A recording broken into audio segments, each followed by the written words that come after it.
नमस्कार, मैं हूं निकिता रघुवंशी और आप देख रहे हैं मेरे साथ एमपी न्यूज का खास कार्यक्रम, जिसमें हम कर्नाटक चुनाव के मुद्दे पर यहां पर चर्चा करने वाले हैं। कर्नाटक में चुनाव मतदान जो है संपन्न हो चुका है और इस चुनाव को जो है आगामी राज्यों में जो चुनाव होने वाले विधानसभा के जो चुनाव है इसको लेकर काफी इसे अहम माना जा रहा है। बताया जा रहा है कि इसके चुनाव नतीजों के आधार पर जो है आगामी विधानसभा जो राज्यों में चुनाव होने वाले हैं उसकी रणनीति जो है तय की जाएगी। तो और इस बार जो एग्जिट पोल भी सामने आए हैं वो भी काफ़ी असमानता दिखाई दे रही है काफ़ी इसमें। तो इसका जो क्या है पूरा गणित समझते हैं हमारे सहयोगी सुनील से। सुनील, बताएं कि आप इस एग्जिट पोल को, चुनाव मतदान को कैसे देखते हैं? जी निकिता, कर्नाटक चुनाव के मतदान संपन्न हो चुके हैं और 13 मई को इसके परिणाम आएंगे। इसके पहले जो विभिन्न सारे चैनल्स हैं उन्होंने एग्जिट पोल पेश किए। इन एग्जिट पोल में हमें असमानता दिखाई दी, लेकिन इसमें सबसे महत्वपूर्ण जो न्यूज़ नेशन का एग्जिट पोल था उसमें 114 सीटें बीजेपी को बताई गई, 86 सीटें कांग्रेस को बताई गई और 21 सीटें जेडीएस को बताई गई। तो ये बड़ा महत्वपूर्ण था। सारे जो एग्जिट पोल थे उसमें कांग्रेस को बढ़त दिखाई गई थी, लेकिन न्यूज़ नेशन ने बीजेपी को बढ़त दिखाई।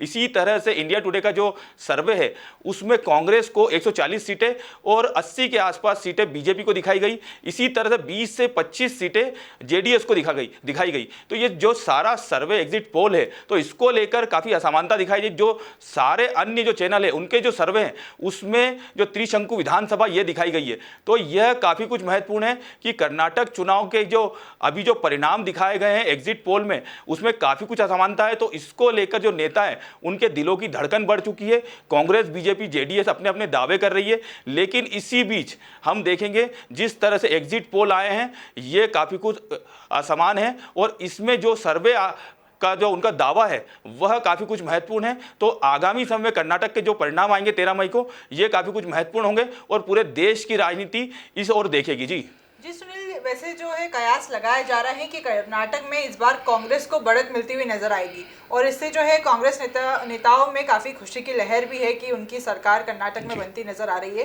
तो क्या लगता है आपको, इस पर आपके क्या सुझाव हैं? जी, जो मध्य प्रदेश है इसको लेकर हम बात करें मध्य प्रदेश की, तो मध्य प्रदेश में काफ़ी कुछ महत्वपूर्ण देखने को मिलेगा। यदि कर्नाटक में कांग्रेस को बढ़त मिलती दिखाई देती है तो यहाँ के जो नेता हैं मध्य प्रदेश के उनमें ऊर्जा भर जाएगी। जिस तरह से वहाँ सारे वादे किए गए थे बजरंग दल पर बैन लगाने की और इसी तरह से 500 रुपये में सिलेंडर देने की और 1500 रुपये जो नारी सम्मान योजना के अंतर्गत देने की बात की जा रही है, तो ये काफ़ी कुछ महत्वपूर्ण हो जाएगा कि मध्य प्रदेश में भी इनको लागू किया जाएगा। लेकिन बजरंग दल को लेकर काफ़ी बैकफुट पर कांग्रेस दिखाई दे रही है। इसी तरह से कर्नाटक के परिणाम काफ़ी कुछ महत्वपूर्ण होंगे निकिता। बिल्कुल, मध्य प्रदेश में जो बजरंग दल पर जो बैन लगाने की जो बात कही गई है कांग्रेस नेताओं के द्वारा, तो क्या ये लगता है कि जो हिंदुओं के वोट बैंक जो है इससे वो गिरेंगे और मतलब क्या लगता है मुस्लिम वोट जो है इसमें बढ़त मिलेगी और क्या बताते हैं आप इसके बारे में? जी बिल्कुल, अगर बजरंग दल को जो आप बात कर रही हैं कि बजरंग दल पर प्रतिबंध लगाने की कर्नाटक में बात गई, तो मध्य प्रदेश में इसको लेकर कांग्रेस काफ़ी कुछ बैकफुट पर दिखाई दे रही है। मुख्यमंत्री शिवराज सिंह चौहान ने कल अलीराजपुर में साफ कह दिया कि वो राष्ट्रवादी संगठन है और उस पर जो भी बेल लगाने की बात करेगा उसको काफ़ी कुछ नुकसान उठाना पड़ेगा। तो हम देख सकते हैं जिस तरह से द केरला स्टोरी को लेकर पूरे देश में और इस तरह मध्य प्रदेश में जनजागरण अभियान चला रही है बीजेपी और हिंदू संगठन। तो एक तरह से पोलराइजेशन की जो कोशिश मध्य प्रदेश में की जा रही है, जो हिंदू वोटर्स हैं उनको एकत्रित किया जा रहा है। बात करें मध्य प्रदेश की तो मध्य प्रदेश में 6 से 7% मुस्लिम जो वोटर्स हैं वो बताए जा रहे हैं। तो इसी तरह से ध्रुवीकरण की बात की जा रही है, लेकिन कांग्रेस को इससे नुकसान उठाने की पूरी संभावना दिखाई जा रही है और इसी का नतीजा है कि कांग्रेस के नेता बैकफुट पर दिखाई दे रहे हैं। जी, और अगर जैसे कि बताया जा रहा है कि कांग्रेस को बढ़त मिलेगी, तमाम कयास ये लगाए जा रहे हैं कि कर्नाटक चुनाव में कांग्रेस की सरकार बन सकती है, तो अगर बीजेपी को कर्नाटक में हार मिलती है तो क्या इसमें बीजेपी के नेताओं को मंथन करने की मध्य प्रदेश में जरूरत है आगामी विधानसभा चुनाव में? जी बिल्कुल निकिता, बिल्कुल। यहाँ अगर कर्नाटक में कांग्रेस को अगर जीत मिलती है और बीजेपी को वहाँ पर हार का सामना करना पड़ता है तो मध्य प्रदेश में भी उनको काफ़ी बीजेपी के जो नेता हैं उनको काफ़ी मंथन की जरूरत पड़ेगी, क्योंकि जितनी भी उनकी योजना है उनको पटल पर लाना पड़ेगा। जिस तरह से हम फिलहाल में देख रहे हैं कि मुख्यमंत्री जन सेवा अभियान 2.0 के जरिए जो सरकार है वह मैदान में दिखाई दे रही है। इसी तरह से जो संगठन की योजना है, जो संगठन बूथ स्तर पर बीजेपी का जो संगठन है वह योजनाएं तैयार कर रहा है, तो इसको लेकर भी काफ़ी मंथन करना पड़ेगा और एक बार फिर से फीडबैक लेना पड़ेगा कि पटल पर जो धरातल पर है बीजेपी की क्या स्थिति है। जी, मध्य प्रदेश के अगर हम चुनाव की बात की जाए, अगर कर्नाटक चुनाव के मद्देनजर उसको ध्यान में रखते हैं तो मध्य प्रदेश में जो है इस बार मतलब तमाम जो है शासकीय कर्मचारी जो है, संगठन जो है, जनता भी, अगर हम बात करें महंगाई की जो है चरम पर जा चुकी है, ब्यूरोक्रेट्स भी जो तमाम जो है ये बीजेपी से थोड़े नाराज जो है दिखाई दे रहे हैं। तो क्या लगता है कि इसका असर क्या होगा मध्य प्रदेश के चुनाव पर? जी निकिता, बिल्कुल दिखाई दे सकता है। जिस तरह से हम देख रहे हैं सरकारी कर्मचारी, जैसे संविदा कर्मचारी, स्वास्थ्य कर्मी,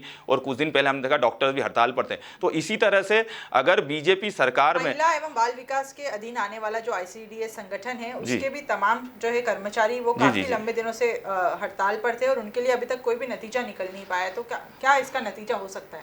जी बिल्कुल, इस तरह से हम देख रहे हैं जिस तरह से सरकार काफ़ी कुछ मंथन कर रही है। पिछले कुछ दिनों हमने देखा कि जो चिकित्सा शिक्षा मंत्री विश्वास सारंग है, उन्होंने भी कहा कि हम हर विभाग की समीक्षा कर रहे हैं और हर कर्मचारी का हम फायदा करने के लिए पूरा प्रयास करेंगे। तो इस तरह हम देख सकते हैं। जो अंतिम आपका जो सवाल है उसको लेकर मैं ये बता दूं आपको कि जिस तरह से सरकार पूरी तरह से मंथन पूरी फीडबैक ले रही है कर्मचारियों से लेकर धरातल पर, और तो इसको लेकर कर्मचारियों के लिए भी जल्द से जल्द जो सरकार है वो एक सौगात दे सकती है और आगामी समय में इसके परिणाम भी हमको देखने को मिल सकते हैं।